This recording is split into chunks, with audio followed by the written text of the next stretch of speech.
Rush Limbaugh fails to pick a Super Bowl winner. MIA uses her finger for something different, and Gisele Bündchen becomes the Yoko Ono of the New England Patriots. Your real Super Bowl roundup next.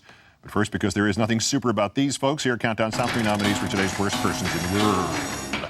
The bronze to Charles Payne of the political whorehouse that is Fox News.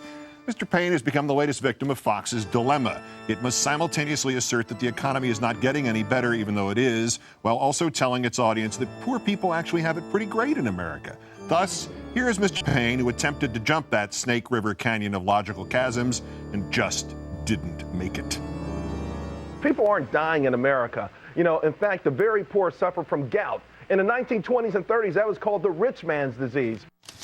See, they're really rich. They have a disease that 90 years ago, people who didn't know any better called the rich man's disease. You know what else we used to say 90 years ago? Smoking was good for your throat and segregation was legal. Gout hasn't changed. It's still connected to obesity and hypertension, and poor people are prone to bad diets that cause all three of them. The runner-up, Indiana's Secretary of State, Charlie White. Republicans willing to take voting rights away from minorities, the poor, and the elderly on the specious claim of widespread national voting fraud, the idea that there are people voting who shouldn't be voting, finally have some evidence to support their claim.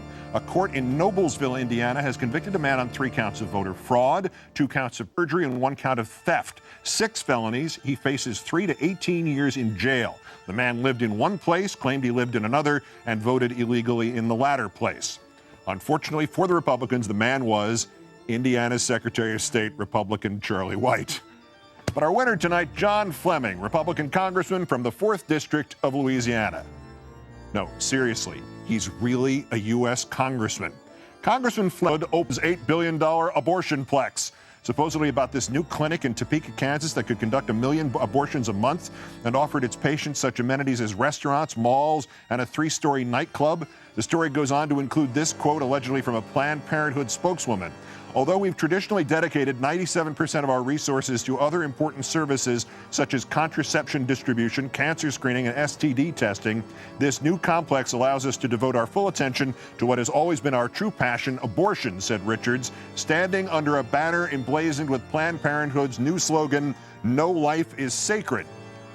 By now, you or I would have thought, no life is sacred. That sounds like a pretty self-defeating slogan. Not just for Planned Parenthood, but for any group on Earth, unless they were those Mayans with the human sacrifice thing. And then you would have said, oh, that's from The Onion. I knew there was something wrong there. The Onion is a satire site. That's what you or I would have said. But not Congressman John Fleming of Louisiana. He posted the article on his Facebook page, complete with the comment, "More on Planned Parenthood abortion by the wholesale." Punchline, not only did a sitting second-term U.S. congressman fall for this, but one more detail about Congressman John Fleming.